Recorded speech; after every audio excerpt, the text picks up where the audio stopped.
Jugalbandi, as the name suggests, is a story of a partnership between two disparate individuals. And the heart of the story is the 60-year relationship between Atal Bihari Vajpayee and Lal Krishna Advani. Right from when they were nobodies and their party was nobodies, all the way till they become Prime Minister and Deputy Prime Minister of India. But in using this structure and this theme, there are three sub-themes that the book also deals with. First is that it tells the reader that Hindu nationalism is a long time in the coming. Many people have seen the ascendancy of Narendra Modi, the domination of the BJP, and wondering what happened to the older India. And the book tells you that actually Narendra Modi's idea of India is 100 years in the making. In 1967 elections, in fact, the Jan Sangh, the precursor to the BJP, was the second largest party in India by vote share. So this is a long story. We just haven't been paying attention. So the book is, suitable for anybody who just wants to know the backstory about the idea that now dominates political India. The second sub-theme of the book is to ask the question, what is Hindutva? What is Hindu nationalism? And what I think I say that is new is that Hindutva and Hindu nationalism were crafted in the cauldron of elections. That when the British introduced elections in India in the early 20th century, suddenly, the more the group number, the more likely you are to win, right? And so the question of what is Hinduism is replaced by the question, who is a Hindu? And for 100 years, Hindu nationalism has understood the importance of elections, of winning elections. That's why they win today. It's not the only reason they win today, but that's an important reason why Hindu nationalism wins today. The third sub-theme of the book is asking why it wins, right? And again, I look to the title Jugalbandi and the relationship of Vajpayee and Advani to say that Hindu nationalism often is like a couple that is in an unhappy marriage that is fighting and squabbling, but they don't divorce. That if you look at the BJP, the party rarely splits, MLAs and MPs rarely leave the party. It happens, but it happens very rarely. And again, as the book points out, the reason for that is that Hindu nationalism, RSS and BJP have a particular version of history where Hindus are constantly conquered and defeated because they fight within, because they squabble within. And so the organization tasked with uniting Hindus should itself remain united. So in some sense, an ideological theory of history, I don't think it's a totally accurate view of history, but an ideological theory of history has become an organizational form. It's an important reason why they win.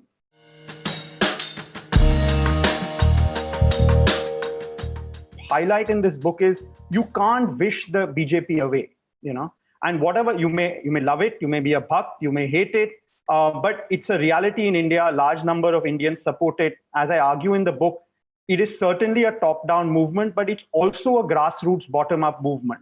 Those kind of movements don't disappear after one election loss. So the first thing I hope the reader takes away is, look, you got to engage with worldviews that you don't agree with. If you agree with it, you have to engage with criticisms of that worldview. You can't wish it away. The idea of writing a book is not a confirmation bias. It's not a blog post that is meant for those who agree anyway. Some of it you may not like. Some of it you may disagree with. But I hope that large parts of the book you engage with. The second thing about my research is that I try to make it as transparent as possible. I don't use that much jargon. If I'm citing somebody, I explain what that person has said. I provide copious amounts of footnotes so you can see and disagree. What I love is some readers coming and telling me, look, we disagreed with your book, but you know what? We looked at your footnotes, we read all the things that you cite, and using that, we actually have a counter narrative. And I love that because my opinion is not the only one. And as long as you agree with facts and you agree with the research I've done, you can come to your own opinion. I love that.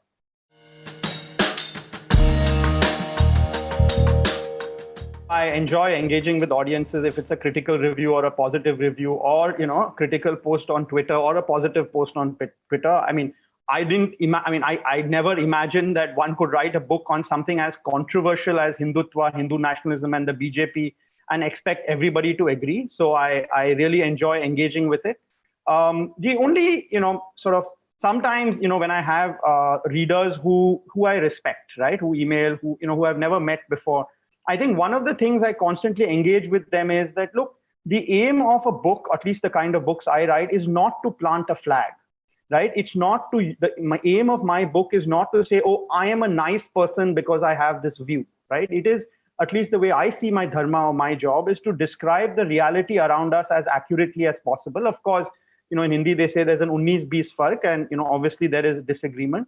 That's the one thing that I hope readers take away, that, the book is not meant, that you already have, because every single Indian already has a view of the BJP, already has a view of Hindu nationalism, already has a view of Hindutva.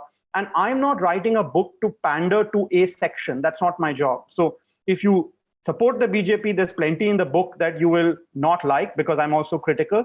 And if you dislike the BJP, think it's like the Nazi party, think Modi is like Hitler, the book strongly criticizes that. It says that's the wrong analytical framework to look at the BJP. And I think this idea that books are not meant to plant flags, they're not meant to make the reader happy.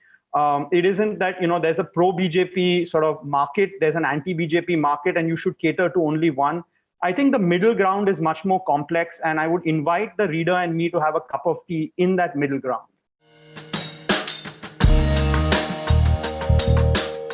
Well, I love writing, an editor of Indian Express, Rajkamal Jha, once told me that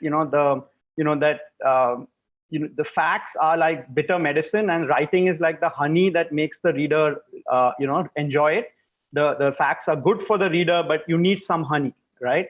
I take that very seriously. So it's very, very important for me that new readers read this. I love it when people say, I hate reading books, I find it really boring, but somehow your book I managed to get through. They could, of course, say, I disagreed, I agreed. That's okay, right? So for me, the writing itself is very important. I've learned that as an author. So I spend a lot of time, reading fiction, reading nonfiction I like. I think it's important to do that, to kind of put the reader first. And I think the second thing I've realized is that, because I'm both an academic, I have a PhD, I'm an associate professor at Ashoka University. I teach students about research design, but I used to be a journalist. I also like writing for popular audiences.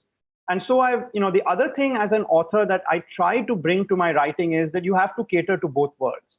That, again, there's a lot of purist pressure saying, oh, you should write for a lay audience and sell 1 million books, right?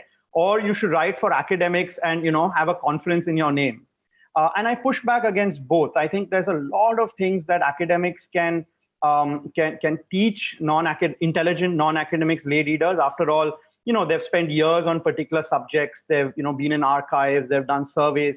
And equally, especially on a topic like Hindu nationalism and BJP, there's a ton of things that non-academics, intelligent non-academics can kind of teach academics. Academics don't have a monopoly on truth, a monopoly on perspectives. They just have specific expertise they can bring to bear. So at least I've tried as an author to learn from both these worlds, the world of journalism and intelligent non-academics, and the world of course, academia.